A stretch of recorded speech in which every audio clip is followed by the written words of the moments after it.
하나님 말씀 열왕기하 9장 14절에서 26절 말씀입니다. 이에 nim시의 손자 여호사밧의 아들 예후가 요람을 배반하였으니 곧 요람이 온 이스라엘과 더불어 아람 왕 하사엘과 맞서서 길르앗 라못을 지키다가 아람의 왕 하사엘과 더불어 싸울 때에 아람 사람에게 부상한 것을 치료하려 하여 이스라엘로 돌아왔던 때라. 예후가 이르되 너희 뜻에 합당하거든 한 사람이라도 이 성에서 도망하여 이스라엘에 알리러 가지 못하게 하라 하니라. 예후가 병거를 타고 이스라엘로 가니 요람 왕이 거기에 누워 있었습니다. 유다의 왕 아하시아는 요람을 보러 내려왔더라. 이스라엘 망대에 파수꾼 하나가 서 있더니 예후의 무리가 오는 것을 보고 이르되 내가 한 무리를 보나이다 하니 요람이 이르되 한 사람을 말에 태워 보내어 맞이하여 평안하냐 묻게 하라 하는지라. 한 사람이 말을 타고 가서 만나 이르되 왕의 말씀이 평안하냐 하시더이다 하매 예후가 이르되 평안이 내게 상관이 있느냐 내 뒤로 물러가라 하니라. 파수꾼이 전하여 이르되 사자가 그들에게 갔으나 돌아오지 아니하나이다 하는지라. 다시 한 사람을 말에 태워 보내었더니 그들에게 가서 이르되 왕의 말씀이 평안하냐 하시더이다 하매 예후가 이르되 평안이 내게 상관이 있느냐 내 뒤를 따르라 하더라. 파수꾼이 또 전하여 이르되 그도 그들에게까지 갔으나 돌아오지 아니하고 그 병거 모는 것이 nim시의 손자 예후가 모는 것 같이 미치게 모나이다 하니 요람이 이르되 메우라 하매 그의 병거를 메운지라. 이스라엘 왕 요람과 유다 왕 아하시아가 각각 그의 병거를 타고 가서 예후를 맞을세 이스라엘 사람 나봇의 토지에서 만나매 요람이 예후를 보고 이르되 예후야 평안하냐 하니 대답하되 네 어머니 이세벨의 음행과 술수가 이렇게 많으니 어찌 평안이 있으랴 하더라. 요람이 곧 손을 돌이켜 도망하며 아하시아에게 이르되 아하시아여 반역이로다 하니 예후가 힘을 다하여 활을 당겨 요람의 두 팔 사이를 쏘니 화살이 그의 염통을 꿰뚫고 나오매 그가 병거 가운데에 엎드러진지라. 예후가 그의 장관 빗갈에게 이르되 그의 시체를 가져다가 이스라엘 사람 나봇의 밭에 던지라. 네가 기어가려니와 이전에 너와 내가 함께 타고 그의 아버지 아합을 쫓았을 때에 여호와께서 이같이 그의 일을 예언하셨느니라. 여호와께서 말씀하시기를 내가 어제 나봇의 피와 그의 아들들의 피를 분명히 보았노라. 여호와께서 또 말씀하시기를 이 토지에서 네게 갚으리라 하셨으니 그런즉 여호와의 말씀대로 그의 시체를 가져다가 이 밭에 던질지니라 하는지라. 아멘. 우리는 하나님이 어떤 분이신지 잘 압니다. 마태복음 7장에 말씀하고 있듯이 하나님은 우리가 헤아리는 대로 하나님도 헤아리신다고 하셨습니다. 땅에서 매면 하늘에서도 매이고 땅에서 풀면 하늘에서도 풀리는 우리가 행한 대로 갚아주시는 하나님, 긍휼과 은혜와 은총을 베푸시는 사랑의 하나님이시면서도 반드시 공의를 이루시는 하나님이시기에 우리가 두렵고 떨림으로 하나님을 경외하며 섬겨야 하는 것이죠. 하나님을 가벼이 여겨서는 안 되는 겁니다. 크고 두려우신 하나님이십니다.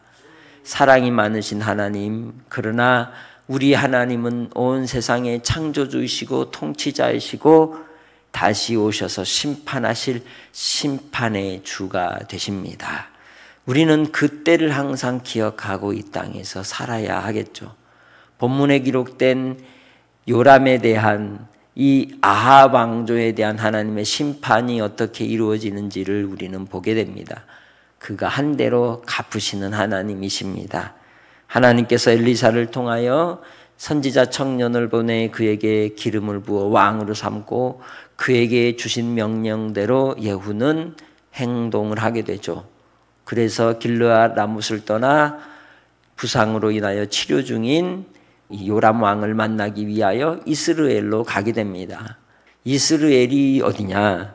바로 나봇의 포도원이 있는 동네였습니다. 한마디로 요람 곧 아합 왕가의 별장이 있는 그러한 곳이었죠. 욕심을 내고 탐심을 부려 20여 년 전에 그 땅을 취하였던 이 아합 왕과 이세벨에 대한 하나님의 심판이 한 세대가 거의 끝날 즈음에 집행이 되는 겁니다.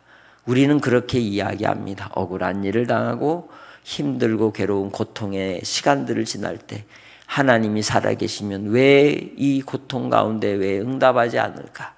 그러나 때가 되면 하나님이 일을 처리하시는 걸 우리는 분명히 알아야 합니다. 그래서 우리는 우리의 때에 억울할지라도 시간이 지나고 세월이 지나면 하나님이 하시고자 하는 대로 역사 속에서 집행하신다는 걸 분명히 알아야 하는 것이죠. 다만 우리가 하나님 앞에 선한 자리에 서서 하나님의 의의 자리에 서는 자로 사는 은혜가 있으시기를 바랍니다. 예후를 통해서 이 요람 왕에 대하여 심판을 내릴 때 그를 따르던 그러한 군사들이 요람 왕을 따르던 군사들조차도 그리고 또 이 정탐꾼을 보낼지라도 그가 오히려 누구 편에 서고 말아요? 예후 편으로 서는 것을 보게 됩니다. 이미 기세가 꺾여버린 것이죠. 더 이상 요람 왕에게는 왕으로 그를 부를 만한 그러한 위치가 되지 않았던 겁니다. 두 정탐꾼을 보내어도 소식이 없자 직접 나서게 되었고 직접 나섰을 때에 예후는 그를 향하여 활을 쏘아 그를 정리하게 죽이게 됩니다. 그러면서 그가 한 말이 무엇입니까?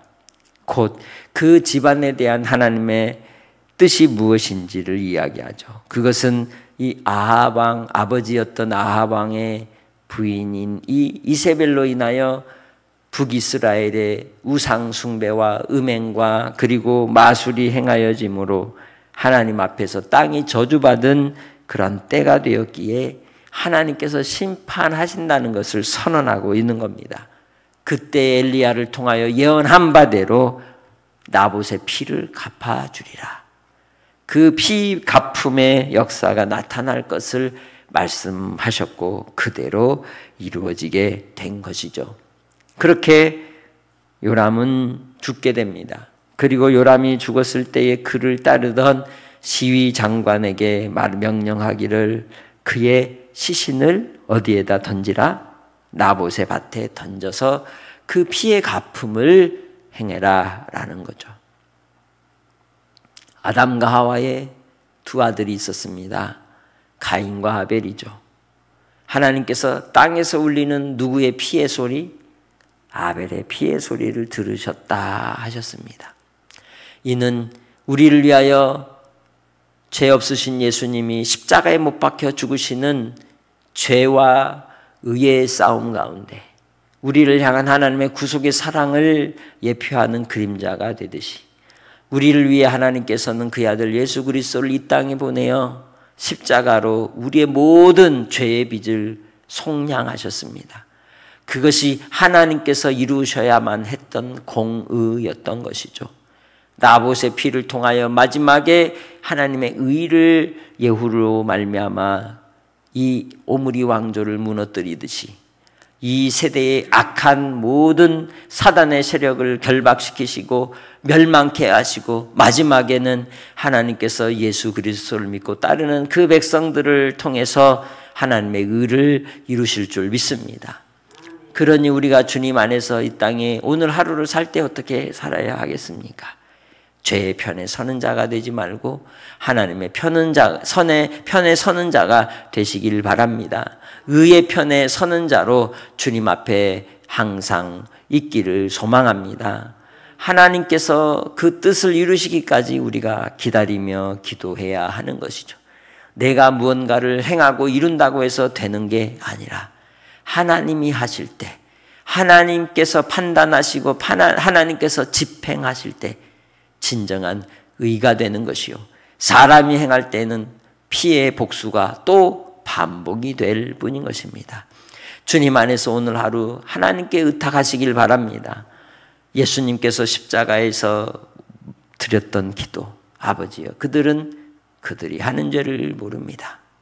그리고 또한 사도 바울이 예수님을 만나기 전 사울에 있을 때 스데반 집사가 돌에 맞아 죽어가는 현장에서 보았던 스데반 집사의 외침처럼, 아버지여, 그들을 용서하옵소서, 자기들이 무슨 일을 하는지 모릅니다라고 한 것처럼 이 세상 사람들은 이 악에 바치고 악에 이끌려 자기들이 하는 것을 자기들도 모른 채 행한다는 거죠.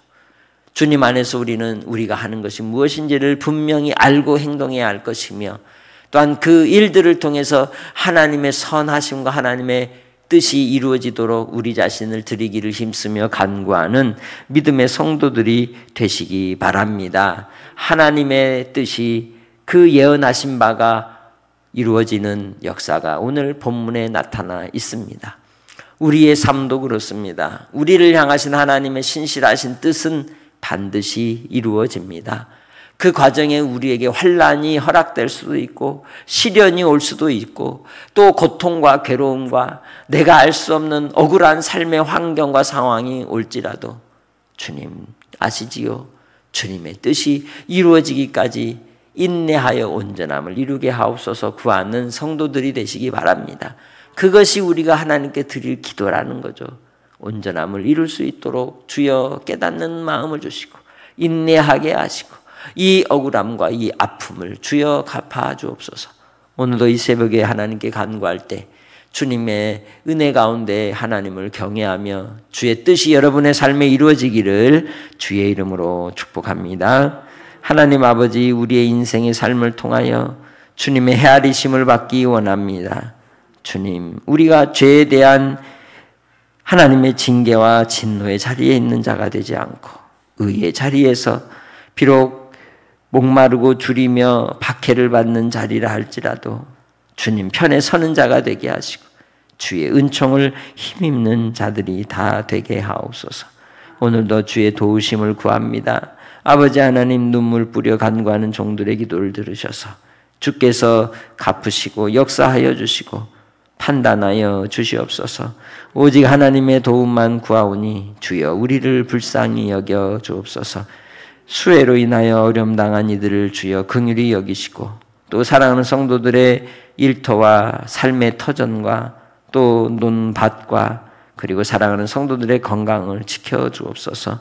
오늘도 주님의 베푸시는 은혜를 간절히 사모하고 의지하오며 예수님의 이름으로 기도합니다. 아멘.